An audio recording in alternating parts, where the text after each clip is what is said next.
मथुरा श्री कृष्ण जन्मस्थान शाही ईदगाह विवाद मामला। कोर्ट ने विवादित स्थल की सर्वे के लिए किया आदेश जारी। 20 जनवरी तक अमीन को नक्शे सहित विवादित स्थल की सर्वे की कोर्ट को सौंपनी है रिपोर्ट। सभी प्रतिवादियों को नोटिस तामील कराने के भी कोर्ट ने दिए आदेश। सिविल जज सीनियर डिवीजन तृतीय सोनिका वर्मा की अदालत ने दिया आदेश। हिंदू सेना द्वारा दायर किए गए दावे में हुआ आदेश, वादी अधिवक्ता शैलेश दुबे ने दी जानकारी।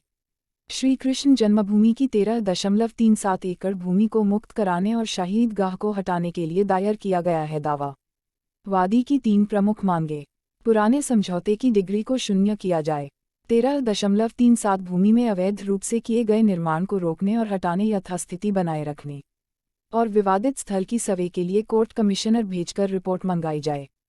हिंदू सेना के दावे पर सुनवाई करते हुए सिविल जज सीनियर डिवीजन तृतीय की अदालत ने शाही ईदगाह मस्जिद का अमीन सर्वे करने का आदेश किया है। इसकी रिपोर्ट 20 जनवरी तक पेश करनी होगी। मथुरा के श्रीकृष्ण जन्मस्थान और शाही ईदगाह मस्जिद विवाद के मामले में हिंदू सेना के दावे पर सिविल जज सीनियर डिवीजन तृतीय की अदालत ने ईदगाह का अमीन सर्वे करने का आदेश किया है।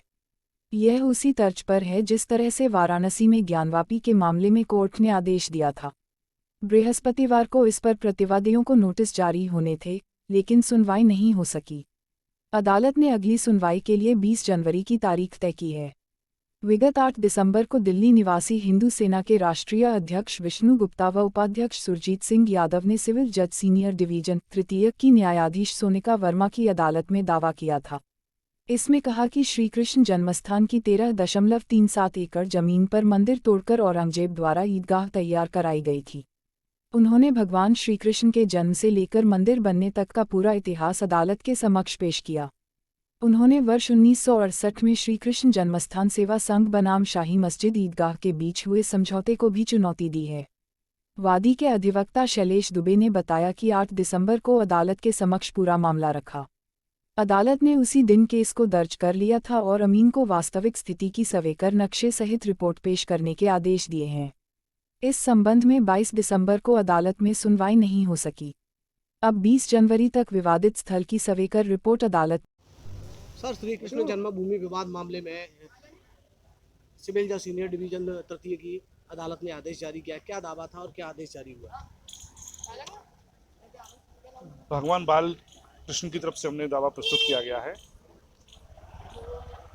जिसमें हमने बाल कृष्ण जी का जो 5000 पूर्व इतिहास था वो सब उसमें दावे में दर्शाया गया कि उनकी जन्मभूमि थी, वो जगह थी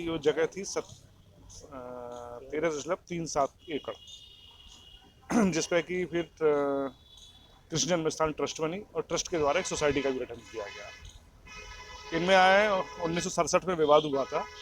1967 में जो भूमि को मांगा गया जन्मभूमि को, तो एक समझौते के रूप में सोसाइटी के द्वारा कृष्ण जन्मस्थान सोसाइटी और इंतजामी कमेटी शाही ईदगाह के द्वारा एक समझौता कर दिया गया, जबकि उनको कोई समझौता करने का अधिकार नहीं था। ट्रस्ट थी जो मेन बॉडी थी, उसको लेकर हमने यहाँ पर किया है कि वो समझौता नल एंड वॉइड है, जिसको हमने इसमें मांगा है।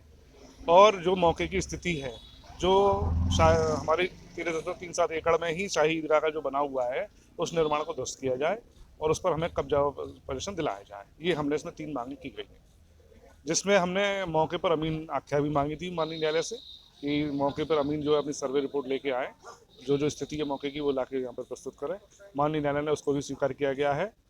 अब जो है 20 जनवरी अग्रिम तिथि लगी हुई है, उस समय तक अमीन महोदय को अपनी सर्वे रिपोर्ट लाकर मौके की स्थिति को माननीय न्यायालय के समय प्रस्तुत करना है। तो प्रतिवादियों को भी नोटिस तामील कराए जाएंगे? हाँ, इसमें 4 प्रतिवादी हैं। इंतजामी कमेटी है, वक्फ बोर्ड लखनऊ है, श्री कृष्ण जन्मस्थान सोसाइटी और ट्रस्ट, 4 लोग हैं। 4 लोगों के भी नोटिस तामील के ऑर्डर हैं, वो सब हमने तामील पैरवी कर दी गई है, सब पे नोटिस जारी की गई। तो ये सब लोग जब सर्वे होगी, यानी सर्वे के लिए अमीन जाएगा विवादित स्थल पर, तो ये सारे लोग, सारे प्रतिवादी सब होंगे वहाँ? अमीन महोदय सभी को सूचित करने के बाद ही जाती हैं और सबको नोटिस तामील भी करेंगे और सबको वहाँ पर जो आना चाहे आए, किसी अमीन साहब को किसी प्रकार की कोई आपत्ति नहीं रहती।